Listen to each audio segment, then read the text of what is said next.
Mr. Ajay, can I just please ask you to... There he is.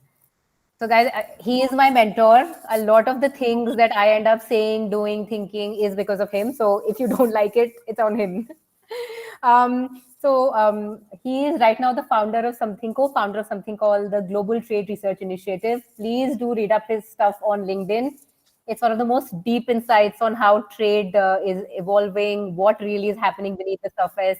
He spent a number of years in the Indian Ministry of Commerce, and interacting with him has been a lot of ideas have been sort of the things that have come out with the interaction. So, Mr. Ajay, are you ready for your fireside chat? Yes, ready to go, Shraddha. Awesome. So obviously, we cannot let you go without that. What are your view on the trade trends in 2023? Are we going to see more protectionism between the super economies of the world? Or will the trend towards increasing trade between emerging markets and bilateral regional agreements trump the superpower rivalries? What should the businesses be prepared for? Okay, let me begin with the hard data. Yeah. If you look at the data for the world trade in calendar year 2022, the trade crossed $32 billion, $32 trillion. That means about a third of global GDP of $100 trillion. So whatever we are hearing about protectionism and all these things, of course, they are working at one level, but the routine trade, which accounts for 95% of all trade, is growing, is growing. Why it's growing? It's very interesting to understand. My take is, I'll give you 2, 3 examples. Few years back, we used to make cycles or shirts. Every city, every village used to make all these things. Not now. So if I want to make a good quality bicycle, then I have to import brakes and pedals from Japan. I have to import wheel and rim from China. I have to import saddlery from Italy to make the best quality bicycle. So I have to be dependent on these countries, and they are dependent on me for selling their products.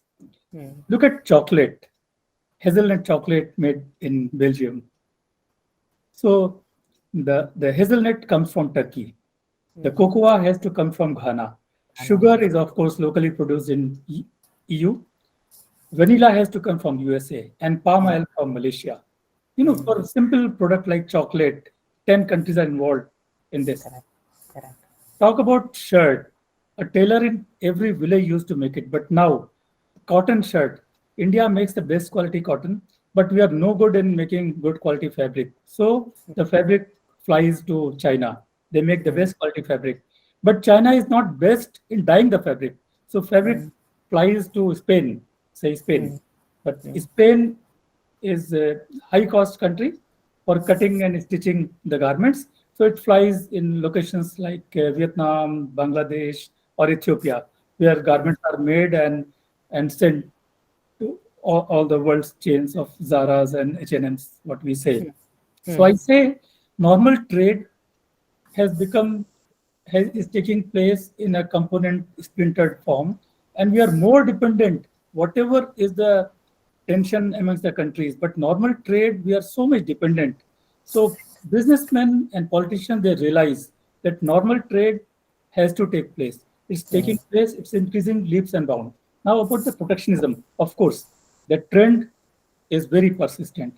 And you have very beautifully narrated all the pain points. I'll focus only on one. So US and China, very briefly. So US, 40 years back, US somehow in its wisdom decided it has to empower China, it has to outsource manufacturing. It helped China with the manufacturing, with expertise. Its companies went there, opened shop there, and everything was going all right.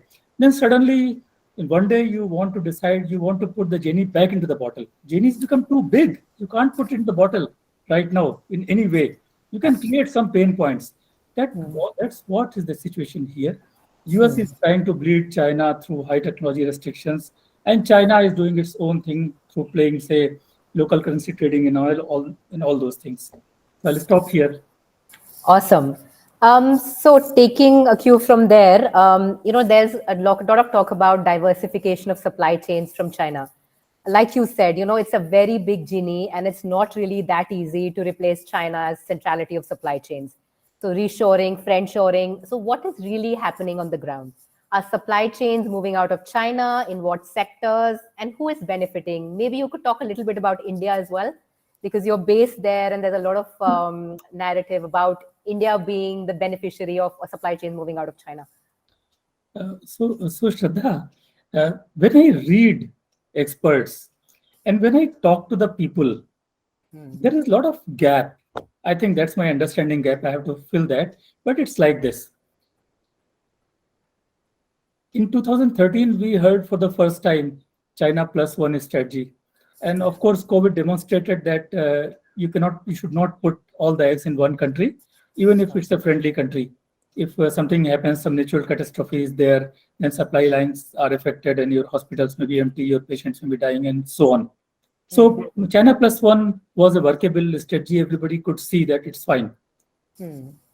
But now suddenly the US-China war has escalated, war of words and some action has escalated.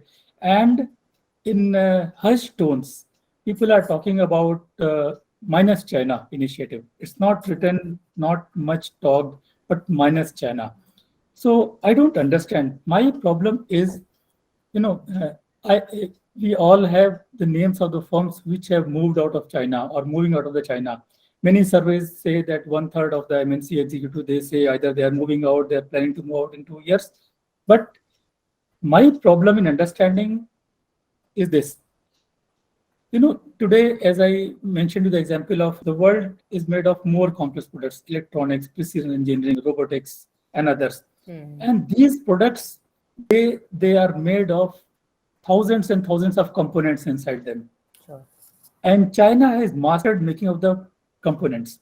So if you say manufacturing has moved out from China to Vietnam, I say, let me see.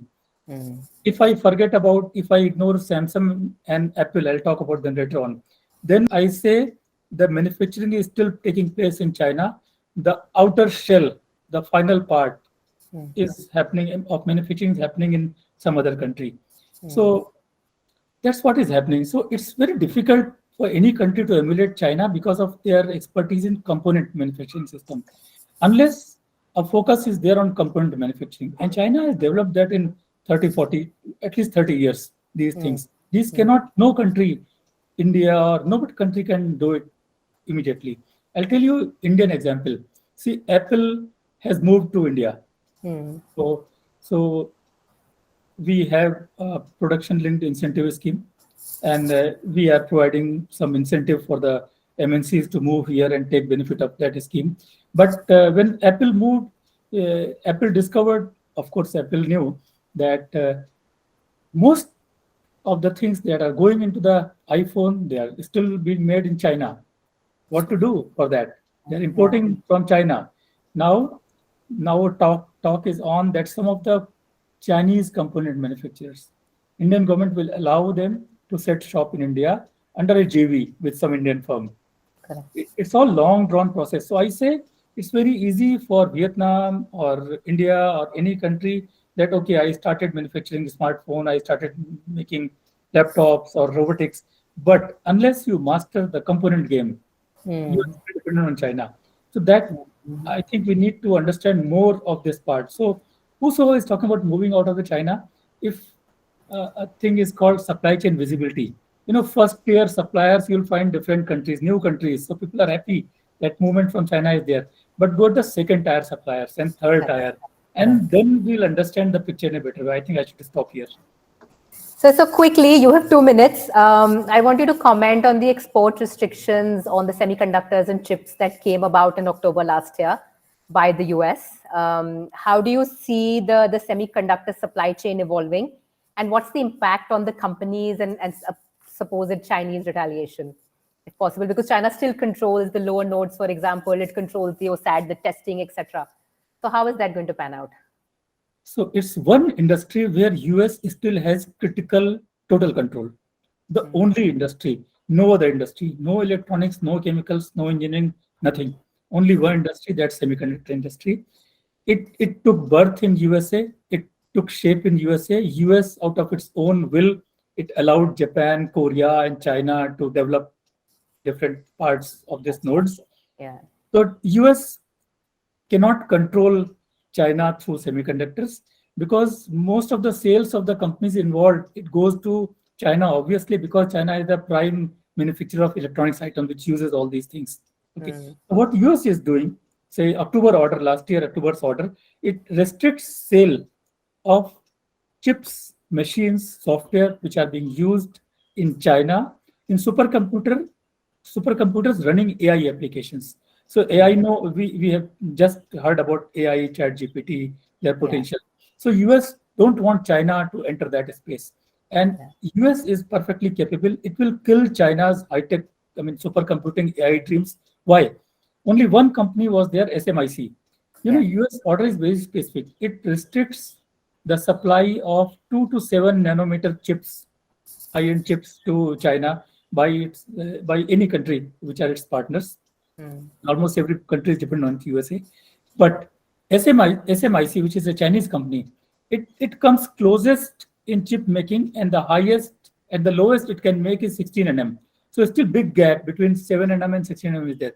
So US says other companies, they cannot supply 2 to 7 nm, but SMIC is totally barred.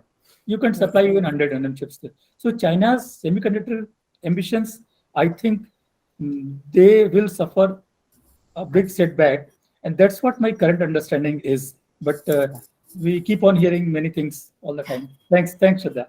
Great. Thank you, sir. Please stay here for questions. I'm sure there are going to be a lot of questions.